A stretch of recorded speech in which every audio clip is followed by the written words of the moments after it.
Hi, I'm Peter Birch and welcome back. That's right, today we're going to go through a lot of cool stuff. Basically what's happening in this time of the year for me in Australia is we've got lots of eggs, we've got lots of things hatching out of eggs, which means we've got lots and lots of baby stuff, and I reckon you guys are going to love some of this cool stuff. So come with me, we're going to show you some of the cool stuff we've produced this season.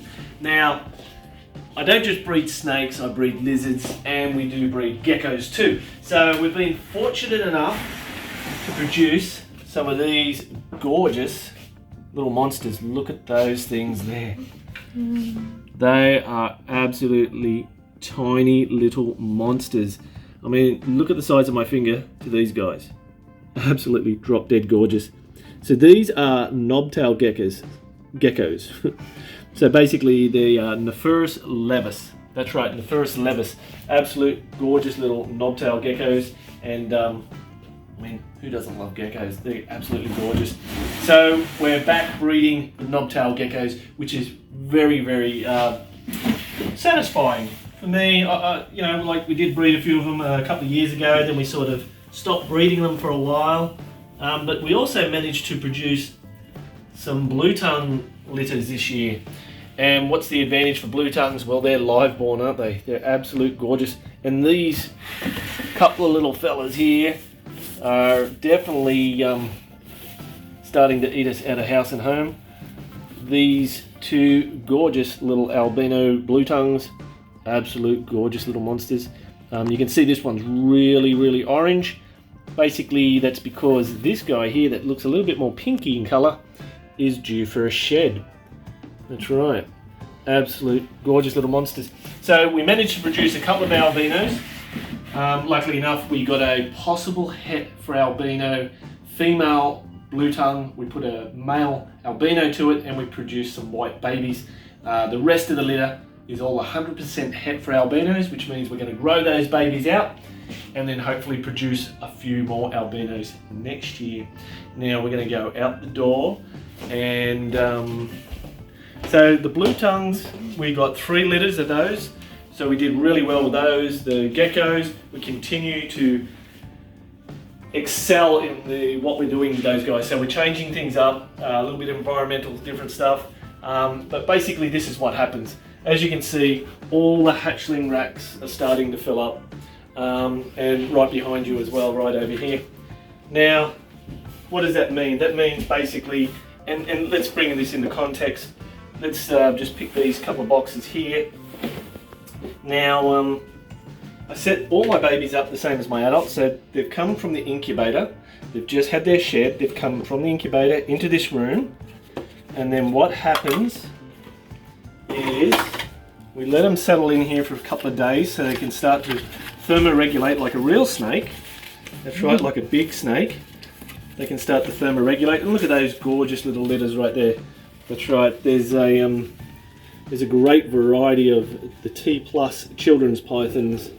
We've produced a couple of good clutches this year with some really good colours and patterns and variations. And I mean, who can't, well, why wouldn't you fall in love with those things? Children's pythons.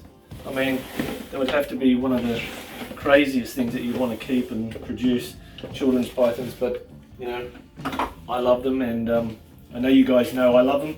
And look at that, another big pile of absolute gorgeousness right there. So producing some absolutely outstanding individuals. The father of these babies is actually known as Cheese, and we've got Quinn coming over to do the inspection. Don't worry guys, Quinn hasn't been bitten yet, because I know that's what everyone's worried about, the dog getting bitten by the snakes, I know. But on a more important side, Quinn's very responsible. She's always been brought up around these animals. Now, as you can see, the racks are starting to fill out. I keep feed cards so I can absolutely keep an eye on the animals. I use the bright colours because that way I can walk in and instantly, at a quick glance, I can see what has and hasn't been eating. And if they haven't been eating consistently, like this guy here hasn't eaten, everyone else around him seems to have, this guy hasn't. So there's a couple of skips there. So what I'll do is I'll go back and I'll spend a lot more time concentrating on getting these guys to feed. Now, if you're into Antaresia, you know that these things can be a nightmare. And I mean, everyone calls me the dirt snake king. I guess I've got the patience of a saint when it comes to these guys, because I can tell you now, I'm not a very patient man, but when it comes to feeding baby snakes, I do have a lot of patience. And what's the craziness, you know, like there's some more babies over here waiting to be moved. And as you can see, some of these guys are actually still shedding their skins.